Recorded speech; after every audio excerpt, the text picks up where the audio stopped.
You're listening to The Other 50%, a history of Hollywood. I'm Julie Harris Walker. This is the podcast where I talk to successful women in entertainment and hear their stories. I hope that you and your family are doing well during this quarantine. Please note that this episode was recorded before COVID-19 happened, production shut down, and everything changed.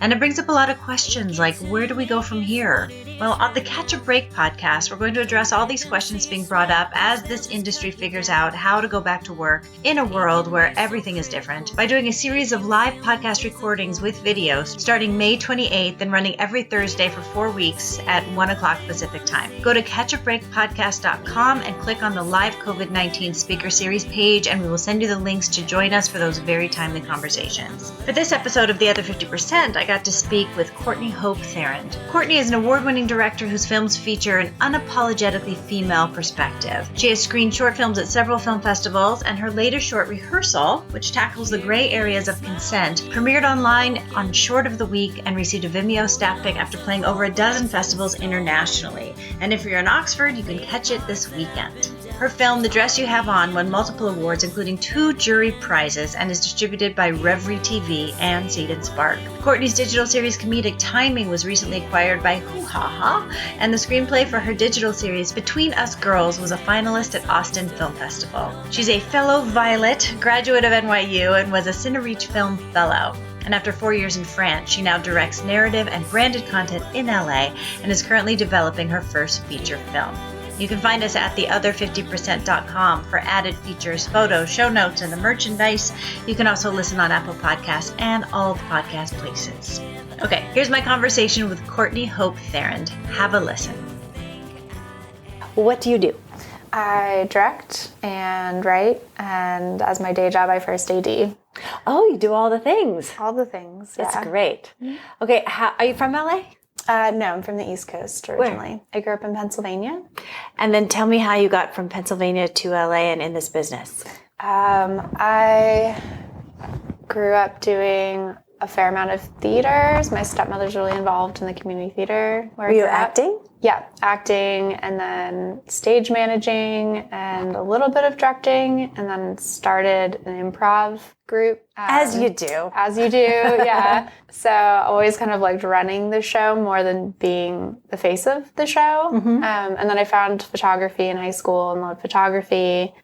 So originally applied to film school to become a DP, but didn't really like math and was like, my favorite part of like setting up the photos and setting up, the storytelling part and working with the model or the actor. So that's probably more directing. Not the f-stops of it all? Yeah, I was like, lots of math involved. Oh, that's funny. Yeah. So I very quickly switched over to focus on directing. And where'd you go to school? I went to NYU. Oh, so did I. Oh, great. Fun. Go Violets. Small world, yeah. Is it still the Violets or have they switched? I think it's still the Violets. That's ridiculous. I know. It's very silly. But, you got to commit.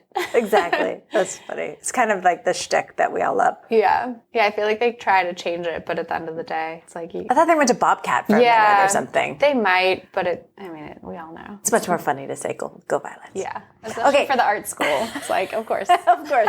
So you were in Tisch studying directing in the film program? Yes. Okay. Mm-hmm. And then what happened? And then I took a UPM class, even though I had no idea what that was, and learned how to do like schedules and breakdowns and the logistics of a set. And I'm already kind of type A, so that was... You're like, that's my jam. Yeah, I was like, you can color code it too, cool. So I sort of got into production and ADing because I was the only one who knew how. And then did a fellowship with Cinereach after school. And what's Cinereach? Cinereach is a nonprofit. I don't know, how would you describe them? It's like a nonprofit production company. Now they're more of a production company, but at the time they were doing grants and fellowship and like mentorship programs in the indie film space. So they did a program for short films. So they made 4 short films, 2 docs and 2 narratives. So I was one of the narrative filmmakers, and that was really awesome. And it was a social justice oriented. What was it called? My show was called Wild Birds, about 2 girls who run away from an abusive home. So we shot that in Pennsylvania in the woods. Interesting. And where is that film now? Can people see it? No, probably not. It's somewhere on the internet, but Odeya Rush was one of the stars of it, and she's now doing amazing things. She's in Lady Bird, and Oh, great. so that's exciting. That's fun. Yeah, she was really cool to work with, even when I think she was like 10 when we made the film, and she was like super smart and on top of it, and I was like, you'll be fine. It's like talking to an adult. But yeah, I did that film, and then probably should have moved to LA. Didn't really want to yet, so I moved to France, and As you do. yeah. What? It's like, or I could be fluent in French. So, I lived in France and was an au pair for a year in the countryside, which... Oh, amazing. Yeah, it was a really cool experience, and it was great for French, but I went from like Brooklyn to the middle of nowhere, France, in like a village of 1,000 people. So it was a very different experience, and it was really fun, and I learned a lot about nature and composting and That's a whole foraging. different... Yeah, it was, Wow. completely different world. And it was great. It got really boring at a certain point where I was like, all right, I'm over this. You're like, get me back to this city. Like, this is a great romantic notion. Yeah, I'm done picking strawberries now.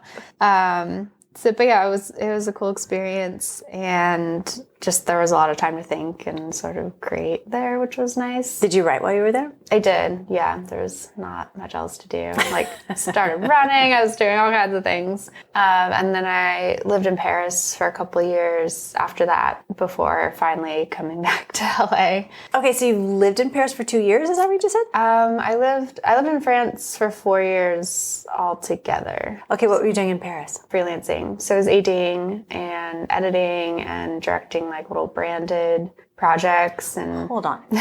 How did you get into the industry there? So you must have taken French all along. yeah, I took French in high school and college, and then being in the countryside, it was... Then you got it. Yeah, so that was like my intensive year of French. And then... Yeah. Do you have French heritage, or like, how'd you get a work permit? Like, or did you? I did. I was married to a French person at the time. Yeah. So was living there, working there. It was a really great, because we were doing like small branded projects I was working with a team of 2 other women. So it was a lot of like, okay, now I have to learn how to edit for this, and now I have to learn how to produce this thing with nothing. And it was sort of like a crash course back into filmmaking, because we had to do everything and in French. and in French. That's amazing. Yeah. So it was cool. I always got stuck doing like the English subtitles for everything. So I'm really good at subtitling now. So you did a bunch of production there in a bunch of different positions. Yeah, sort of like all hands on deck, do all the things, and yeah, so it was good, but wasn't really a career. And the French system is great in that they have money for the arts, but it's also kind of censorship in a way, because like one group of people get to decide what gets made and doesn't. And there's not really an indie scene, because all the festivals like feed into the regional film fund, which feeds into like the CNC, which is the national film fund. So it's like really hard to just make something independently and then be recognized in France for it. You sort of have to go through the whole system. The French love bureaucracy, so the French government funds the films and then have say over the content? yeah, the group, so the CNC, the like National Cinema Center, basically, each region has a film fund. So for a short film, even, you get a production company that's recognized by the funds, or by the like national system, and then you apply for regional grants in each region, and you wait to hear back. And if you get funding from the region, you can make your film, and then you have to get approved by the national system for more money. And it's the same for like the feature project. So it's like a studio system almost. So there's a government committee. Yeah, there's a committee Granting the money for the films. Yeah. Do people make films outside of that system, like with private funding and things like that? Not really. There's a little bit of it, but all the film festivals there are also tied into it. And it's sort of like that's how the European system works. So I've met a few French filmmakers who came to the States, made an indie film, got recognition for that, and then went back and they could like hop back into the French system. Because it's really hard if you don't go to like La Femis, which is like the top film school, to ever really make your film or to make that second feature. So it's like some people will do a couple of shorts, they get funding and they fund, I mean, it's crazy. Like there's 40,000 euros to make a short. You're like, well, you don't even need that, which is like great. But then it's really hard to get out of that and make your feature or to like break into the industry in that way. So it's interesting from the inside where it's like, this is awesome from the outside, but also like really hard to like hustle and do your own thing. It's really interesting. So what kind of content are they approving? Like what kind of box do you have to fit into? I mean, I feel like that's why a lot of French films are the same movie. Like I love. So basically cigarettes and dark lighting. And yeah, and like, you know, Parisians who want to like go to the countryside to live a pure French life. And, you know, I love French films and like which is why I studied French in the first place. But if, you know, certain filmmakers decide to make a film that year, like that funding goes to them because they're the famous filmmakers? Yeah. So it's like competing in that system is really hard if you're trying to do something different. So yeah, it's interesting. Mm-hmm. Okay. So then you moved back to America. Yeah. So I moved back to America. Also writing in English is a lot easier. So yeah, I came back to the States and to New York I went back to New York for a couple of months and it was way more expensive than when I left. Yeah, that happened. I was like, okay, maybe I'll go to LA. Because LA is so cheap. Yeah, seriously. I guess, well, before that too, I had a script for a web series that was a finalist at Austin Film Festival. And that was also sort of like, oh, okay, I could actually do this. And that's a cool recognition. So maybe I should come back and take this more seriously. So I came back, I made a short film called The Dress You Have On after that. What's that about? It's a relationship drama about a couple that were husband and wife and they married, and the husband transitioned to female after like they'd been together for several years, and it's sort of their first conversation, like honest conversation about that and the future of their relationship. Oh, the first conversation where he says, I want to transition, and then they negotiate their relationship? No, it's the first time they're really talking about whether they were both on board and how after it's happened? Mm-hmm. Ah. Yeah. Ooh. Yes. All the things people or like they haven't said for the last several years. Oh my gosh. Like time to get really honest. Mm-hmm. Yeah. How does that go? You have to watch the movie. That one's online. Okay. So The Dress You Have On? The Dress You Have On, yeah. Okay. Interesting. Mm-hmm. Yep. We premiered at Outfest, which was great because it was in LA. It's in my neighborhood. We played in the girls' shorts block, which I didn't know at the time, but it's huge. Like it's a sold out short film block, which was really cool and terrifying. And is that I think it's a fairly new chunk at the Outfest, isn't it? I think so, yeah. Because there's like girl shorts and boy shorts, and those seem to be like the signature short film blocks. That's great. And yeah, I showed up and was like, oh my God, there's 1,000 people and a line. Like this is for sure. It's a real thing. Yeah. That's great. Yeah, it was really cool. We did the whole festival thing with that. And then the lead actor from The Dress You Have On, who was also living in LA at the time, I told her my DP the idea for rehearsal at the Outfest after party, actually. It's like, I have this idea for this film after this experience that I had, and it kind of feels like this. And they were like, great, let's make it. So okay, so let's talk about that film. Yeah. Okay. Rehearsal. Yes. So it's called The Rehearsal or Rehearsal? Rehearsal. Okay. What's it about? Rehearsal is about a courtesy rehearsal for a sex scene that pushes the boundaries of consent. Tell me more. Okay. So I first AD is my day job still, and I worked on a feature where there was a sex scene that was handled poorly by the director, and it's very different from what actually happens in the short film, but it was a similar situation in that there wasn't like one specific incident that you could point at and say like that made everyone uncomfortable. That was the moment.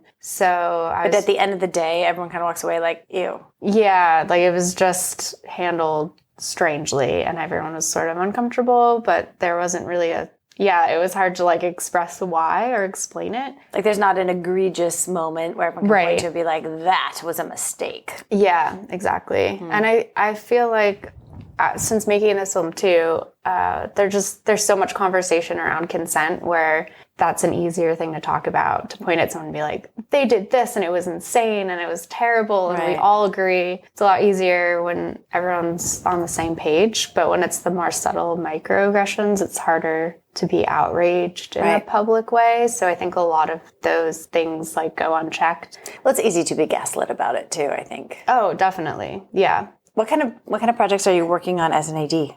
I mostly work on indie features, and I've done, I think at this point I've done 8 episodes and 8 indie features. So I think they're tied. And They're neck and neck. They're neck and neck, yeah, and a lot of shorts and digital projects. And have you had the experience of working with an intimacy coordinator yet? no, I have not actually. I worked on a film recently that said they were getting an intimacy coordinator and didn't, so that was really interesting. Did they need one? Yeah, I mean, I think every scene that has intimacy should have one. Yeah. But it's the same, it's like doing a stunt if you don't have a stunt coordinator. It's also the logistics of it doesn't look right. It doesn't look like what you're trying to make it look like is happening, because you need someone who understands, okay, the camera has to be here. And yeah, it's basically stunt coordination when you're like filming a sex scene. And I don't think, I work on plenty of indie things too, where they do that for stunts, where they're like, oh yeah, it'll be fine, we're not going to pay a coordinator, and then it looks really stupid. You're like, that's actually their job. It's not just to keep everyone safe, it also makes it look better. Yeah, it's a real thing. Yeah. It's a profession. Yeah. Because they can be like, put the camera here, and now it looks like you're getting punched instead of some weird, and you waste all this time trying to figure out how to film it that it doesn't look stupid. Someone actually knows. Yeah, exactly. It's like you're paying for the expertise, and it's worth every penny, in my opinion. So I'm working with an intimacy coordinator on a feature coming up starting next week, actually. So that'll be interesting. But I've talked to plenty of them. Or not plenty, but I've talked to a few intimacy coordinators. I mean, I don't know if there are plenty of them yet. Yeah, it's such a new Have you talked to Amanda? Yeah, like there are only 3.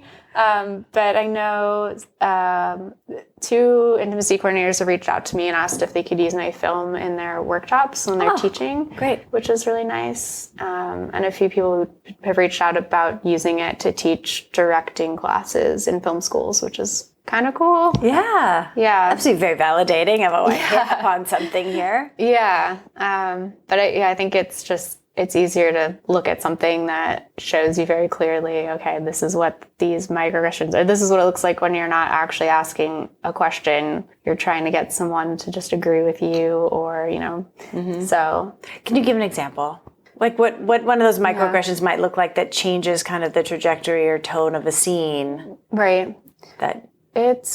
Sometimes it's also just well-intentioned, but missing the mark. So people who ask questions in front of everyone, so asking someone if they're comfortable with something in front of the entire crew is very different than asking someone privately, because there's that weird peer pressure. Right. And I don't think people do it intentionally. I mean, I'm sure some people do, but because they think they're asking. Yeah, they're like, oh, I'm asking, I'm making sure it's like safe and comfortable and we're all communicating, but you got 10 dudes over there. Yeah, everyone's staring at you. Yeah. And you don't want to be the person like slowing things down. So it's a lot of pressure. Yeah. But it's just having, private conversations and asking things, and also just knowing what you're doing. I think a lot of directors, to me it's weird because I love actors, are like my favorite thing, but a lot of directors like aren't really that comfortable directing actors, and they let actors sort of like figure it out on their own, which with intimacy is not cool. Yeah. Like if it's 2 people kissing in the script, then what does that look like? What are you doing? Like the director should have an idea and how they're filming it and what's actually happening. And it's not like, all right, now go do the thing.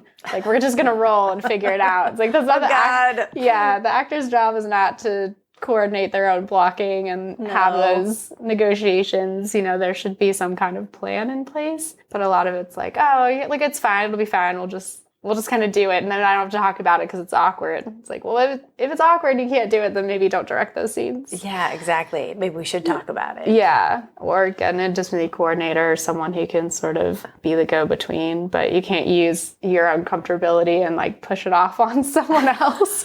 Especially like everyone's staring at you as an actor, so there's not as much room, I think, to be, you don't want to be difficult, so you don't want to say no or It's challenge. terrible. Yeah.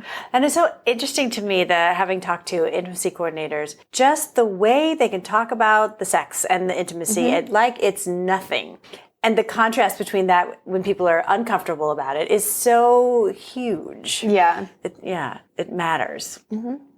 How do you look at working with actors as a director in general? I really like to do, I call them backstory rehearsals. So I like to sit down with the actors and just talk about the characters, like without whatever happens in the script, just sort of everything before, like where they grew up. Yeah, who they are. If it's like for the Dress You Yvonne, it's about a couple. So like, how did you meet? You know, what was your first date like? What was it like meeting each other's parents? What, you know, how many people came to the wedding? All those sort of things. Did you have a clue that this was going to happen? Yeah, exactly. Like, when did you first talk about this? I think a lot of that goes into, I mean, sometimes it changes some things in the script and it just gives you more to play with. And a short, you only have, you know, like the one or two, like a few scenes. So the more you can bring into it to add details, the better the project. And then I usually take the backstory information and like talk to the DP and production designer and say like, this is the person who lives here. This is this really interesting thing that came up in this rehearsal. So like, how do we plant that somewhere? For Rehearsal, the short, it was funny because all the actors had really strong feelings about the DP character and just DPs in general, which is very interesting. I was like, oh, now I know how actors feel about DPs. How do they feel about DPs? Well, not great. They're like, yeah, he like drives a truck and he lives in this neighborhood and he's always late and he comes in the short holding a coffee cup, claiming he couldn't find parking. And that was like sort of the actor's idea. They're like, oh yeah, but he definitely has a coffee. Like he totally like stopped and got coffee. Like yeah, that's what made him late. Call it time. Parking. Yeah, exactly. It's like, oh, okay, we feel very strongly. That's great. And just like, you know, they never really look at your eyes. Like they're just looking at the light on your face. And like, so a couple of times he like kind of looks at the window and like looks at the actors like really dismissively. But all those details, none of that's in the script. It's just like, these are the people who are living in this world. That's funny. So yeah, I like to do that. And then do just a blocking rehearsal with the DPs to get a sense of how we're shooting everything. I think because I AD, I like to do as much prep work as possible. Yeah, I was just going to ask about the prep. Do you storyboard? What do you do? If I can, I'll storyboard with stills. I think that helps. But otherwise, yeah, just having the shot list and knowing all the references going in, and yeah, the more that's planned out, the better. Yeah, lots of prep, and trying to figure out what fires are going to come up during the shoot, because they always do. And do you produce your own work when you're directing? I did produce, both of those shorts. I'm directing 2 shorts this year that I don't have to produce, and that's very exciting. Yeah. It's really nice to have someone else do those things and like make lunch and do. So you don't do everything? Yeah. You can just focus on what you're doing? Exactly. Yeah. Rehearsal, we had a crew of 4 people, so we were really tiny. Like the actor and crew were equal. We were like 4 of each. So it was a pretty insane way to make a movie. So the 2 you're doing this year, did you write those as well? No, I was brought on to both of the shorts that I'm doing this year, which is exciting. Great. Yeah. A director for hire. I know. It's cool. I like it much better than eating. Yeah? Yeah. What other things are you writing? I have a feature. That's my big goal, is to do my first feature, because I think shorts are great and you can be more experimental with the short, but at the end of the day, there's only so much you can do with a short film. Features how you build a career. Yeah. Are you in the Alliance of Women Directors? I am, yes. I am now. Oh, yeah, good. I just joined. Oh, wonderful. Congratulations. Thanks. Yeah. They seem to be a great group. Yeah. I guess shadowing and all those things are probably other good steps. Although I kind of get fed up with some of the programs for like women and minority directors. We have to write essays explaining why you should be allowed to be in the room. It's like, you just watch my stuff, just like you did when you hired the men. And then maybe we don't have to write essays anymore.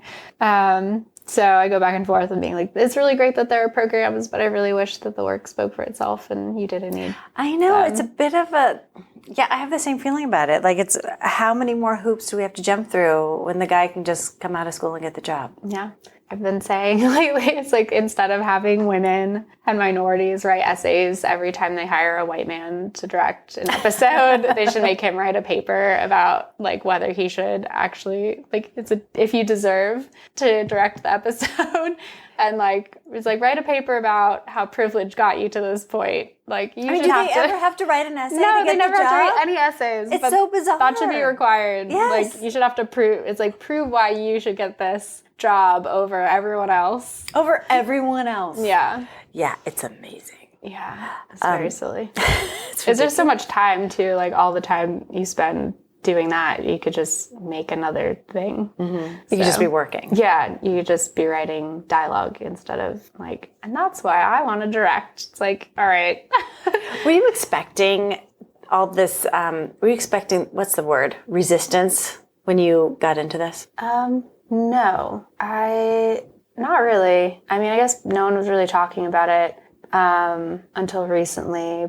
But I think the first time actually I realized like being a woman in film was going to be terrible was actually right after school. I watched Cleo from 5 to 7 and it was like life-changing. I love that film so much. It's really simple. It feels like a series of short films almost. And it was like, why didn't we watch this movie in school? Like, why did we watch scenes from The Godfather when it has nothing to do with making a short film, which was what we did in school? And it's an insane budget. And like none of the things we watched from the freaking Godfather, I feel like we watched so many scenes from that at school and none of them were relevant.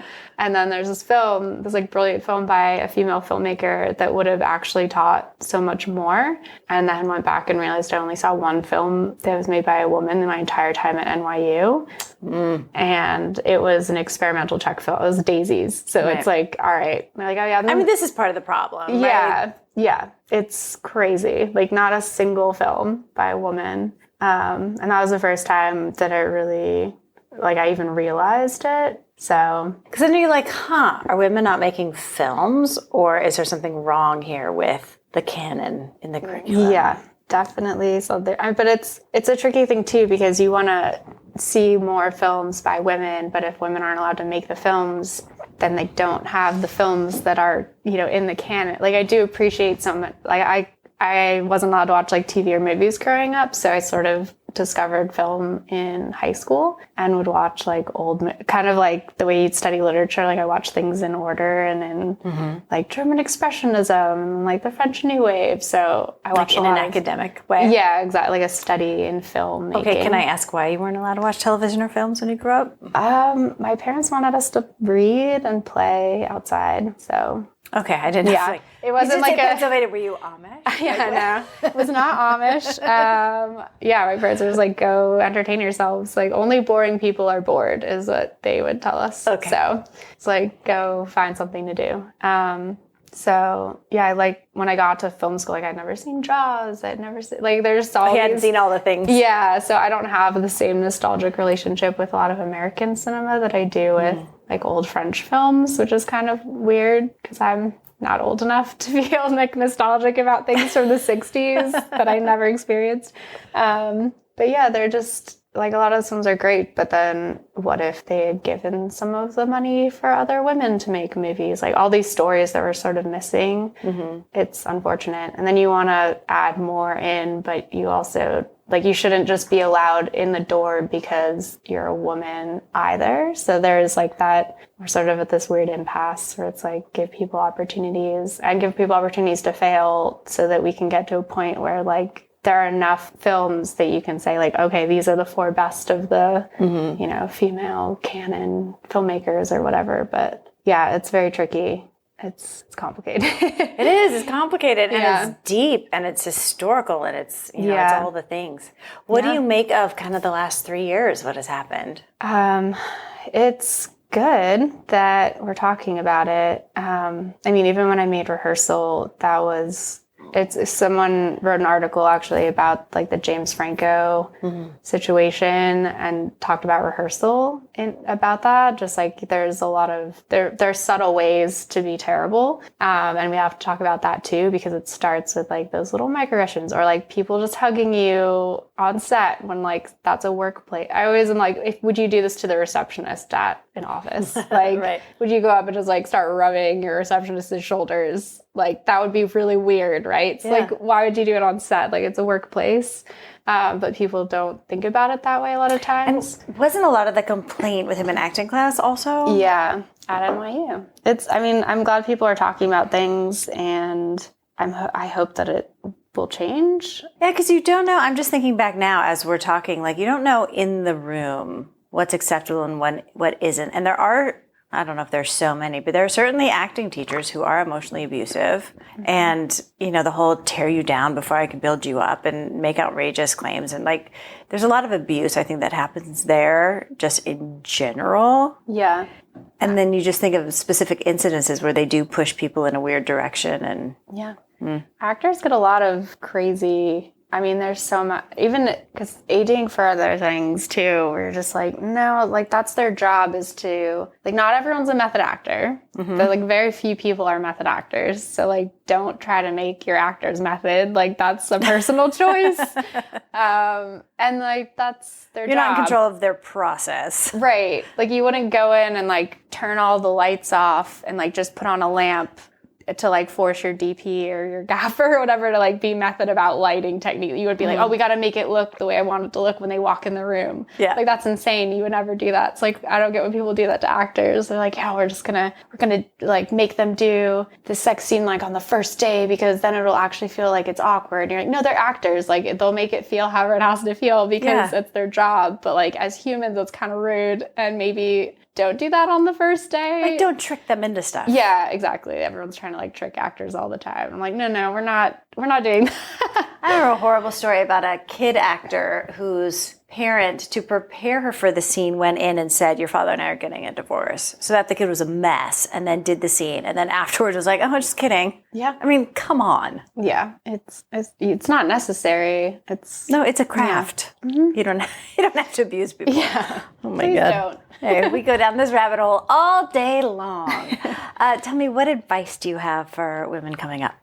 That is a good question. I think two things. One, like I think my biggest lesson this last year was to say no to more things, and to be really clear on like what my voice is and what I want to say, and making sure everything sort of is in line with that, and not just be excited by the idea of making things to make things. Oh, no, let's pause on that for a moment, because that's a big, like, mature life lesson.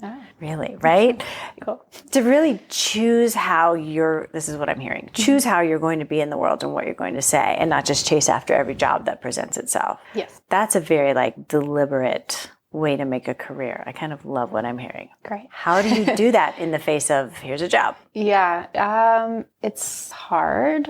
I think some of it's a responsibility too, because media is really powerful, and you see how the stories that we see and the stories that we're exposed to influence the way we live our lives and the way we treat each other and expectations we have about the world. So part of it is having convictions just from that angle.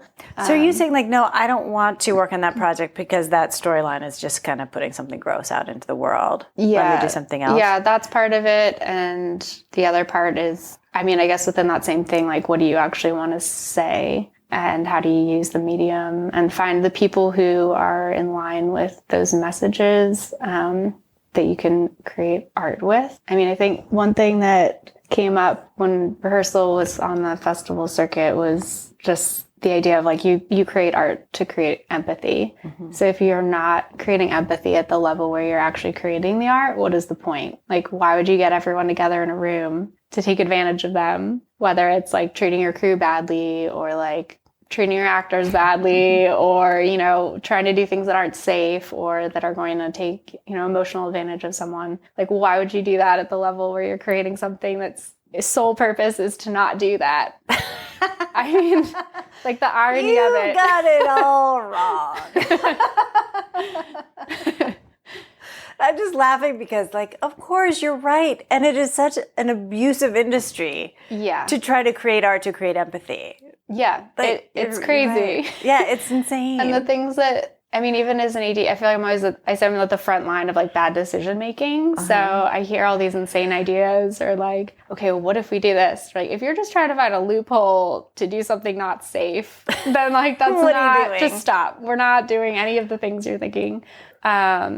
I mean, yeah, just crazy. Like I worked on this feature where the producers wanted us to go to set during a tornado. And you're like, no, like why, like get nothing. a really cool shot. Yeah. But, at the end of the day, it's like everyone should be alive and happy and hopefully better off in some way for making a film. And can we not learn from the instances where someone died because someone made a really stupid decision? You would think. But everyone thinks like, oh, that was, not here. This will be different. Like this movie's so important. And you're like, more important than me not dying today? I don't think so.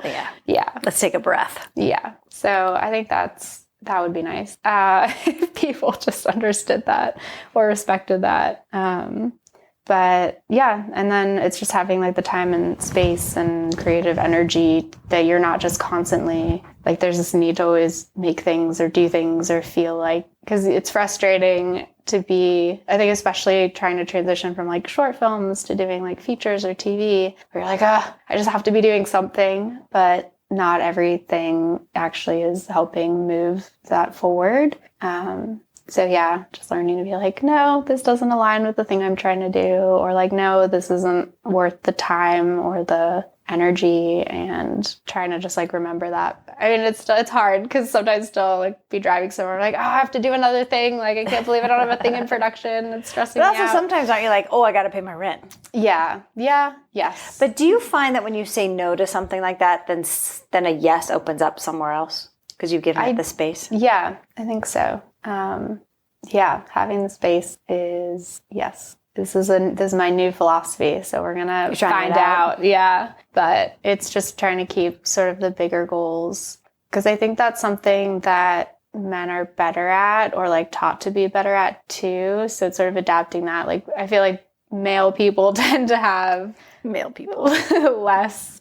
Like they care less in a lot of ways because they're not taught to care about other people's feelings the way women are. Like we're always trained to like, don't make people feel bad. Like don't make people uncomfortable. Yeah, we're conditioned so hard. Yeah, like don't take up space. It's fascinating. If just watching, I was on like this boat thing. I was in Venice a few years ago on vacation, and it was this little boat that took you from like one island to another. And so it was a small space, and it was all these women sitting on these little benches, and like a few guys came in, and all the women made themselves smaller to make room for the men. And it was so fascinating because none of the men changed the way they were sitting at all. And I was like, there it is. So there it real. Is. Yeah. That you're always trying to be like, oh, I'm so sorry. Yeah. Oh, sorry that I opened the door. Like, why are you sorry you opened the door? Like, you opened a door. That's totally fine. Don't apologize for existing. I had a day in the Trader Joe's where every woman I walked past apologized to me for being in the Trader Joe's and taking up space. And I was like, could we all just stop apologizing for being out in the world? Yeah. It made me crazy. But it's on every level. And I think when a guy has to walk away from a commitment or has to, put less time into something or less effort or whatever, like they don't really care. And then they just are better at like taking another opportunity that's like better for them and not worrying about other people. I don't think you should just do whatever and like ignore everyone else's feelings. That's not great either. But there's like a balance in that, we shouldn't do it to our detriment. Yeah, exactly. You shouldn't like hold other people's feelings above your own. And I think probably at the end of the day, and like with Rehearsal, that's sort of what's happening in the film. And a lot of women afterwards, especially actors, after screenings would like tell me their own horror stories. And that was like the pattern was that like I didn't know that it was weird because no one else seemed to think it was weird. Or like I didn't know if it was just me. Like I didn't want to make it weird, so I didn't say anything. But I felt terrible. Right. And you're like, oh, so you just let yourself take all of that instead of forcing other people to see like, hey, this is not okay. So yeah, it's just kind of learning to override that thing that's so ingrained. I think it's a journey that we're all on right now. What are your big goals? I ultimately would like to show run. I love collaborating with writers and actors and DPs and all the things.